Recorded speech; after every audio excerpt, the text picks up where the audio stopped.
और जहां पर भी आपको ये लगेगा कि आपको अपने हक की लड़ाई में किसी के सहयोग की जरूरत है, तो सुपौल में आपके लिए हमेशा मिन्नत रहमानी मौजूद है आपकी सेवा करने के लिए और आपकी लड़ाई लड़ने के लिए। आपको कॉलेज से लेकर के विश्वविद्यालय से लेकर के महामहिम राज्यपाल तक अगर घेराव करने की जरूरत होगी, यहां से लेकर के सुपौल से लेकर के पटना तक अगर आपको आंदोलन करने की जरूरत पड़ेगी और अगर पुलिस की लाठी चलेगी, सबसे पहले लाठी खाने के लिए मिन्नत रहमानी आपको। लेकिन एक ताकत के साथ आप अपनी रणनीति बनाइए, अपने मुद्दे को लीजिए, अपने मुद्दे को चुनिए। जिस तरीके के मुद्दे को आपने बताया है, निश्चित तौर पर ये बहुत गंभीर मुद्दे हैं कि जिस तरीके से एडमिशन से लेकर के जब छात्र पास आउट भी कर जाते हैं तो अपने सर्टिफिकेट लेने के लिए दर दर के ठोकरे खाते हैं। ऐसा नहीं होने दिया जाए। इसलिए मैं आप तमाम छात्रों से आखिर में यही अपील करूंगा कि आइए हम सब मिलकर के आज इस कार्यक्रम के माध्यम से, छात्र संवाद के माध्यम से शपथ लें आपको कि आने वाले समय में अगर कॉलेज में कोई भ्रष्टाचार होता है, अगर छात्रों के हक के साथ कोई खिलवाड़ किया जाता है, तो हम चुप नहीं बैठेंगे। हम अपनी आवाज को यहां से लेकर के पटना तक उठाने का काम करेंगे। मैं पुनः आप तमाम छात्रों को, नौजवान साथियों को आभार और धन्यवाद प्रकट करता हूं।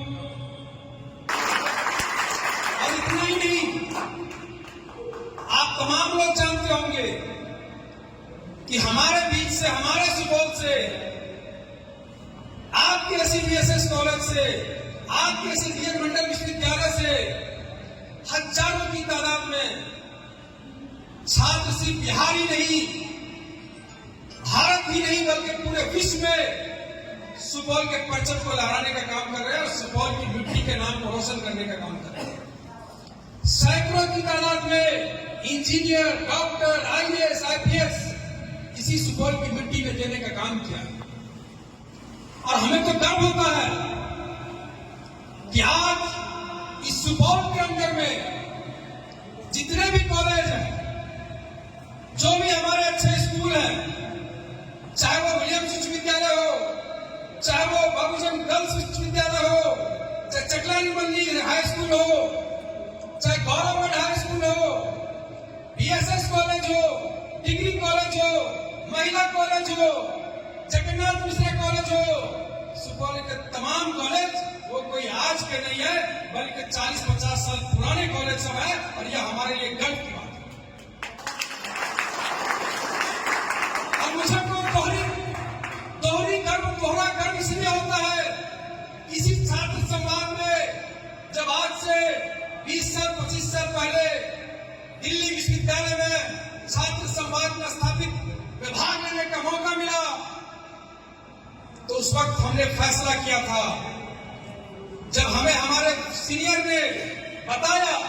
इस छात्र संवाद का मकसद क्या है, तो जब आपके भी छात्र आए थे, आपके भी छात्र नेता हमारे पास आए, तो हमने कहा उनसे कि देखिए, जो छात्र होते हैं वह सब देश के भविष्य होते हैं और उनको तय करना होता है कि अगर आप भविष्य में राजनीति करना चाहते हैं, भविष्य में भारत के संविधान को मजबूत करना चाहते हैं, तो ये तो तय करना होगा कि आप किस विचारधारा के मानने वाले लोग हैं। अंग्रेजों ने देश को नष्ट नाबूद कर दिया था, एक भी कल कारखाने नहीं थे। उसके बाद जो पहली सरकार बनी, उस सरकार ने पहले ही ठान लिया कि इस देश के अंदर में हम सबसे पहले टेक्निकल इंस्टीट्यूशन से लेकर के यूनिवर्सिटी को स्थापित करने की जरूरत है। तभी जाकर के आज जितने भी हमारे संस्थान हैं, चाहे वो आईआईटी हो, आईआईएम हो, इसरो हो, Indian space research organisation, BARC हो, बाबा एटॉमिक रिसर्च जो हमारी ऑर्गेनाइजेशन है, इन तमाम संस्थानों को कायम करने का काम तत्कालीन सरकार, कांग्रेस पार्टी की सरकार ने किया। और इतना ही नहीं, आप सोचिए कि आज भी हमारे जिले में भी जवाहर नवोदय विद्यालय है। एक गरीब का बच्चा, एक किसान और मजदूर का बच्चा अगर कोई आगे बढ़ना चाहता है, उसके पास पैसे नहीं है, उनके पास पब्लिक स्कूल में जाने के लिए फीस देने के पैसे नहीं है, उस वक्त सोच लिया गया था कि नहीं,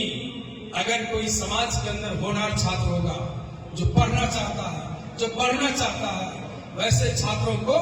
सिर्फ 5वीं क्लास पढ़ करके ऐसे विद्यालय में दाखिला करवाइए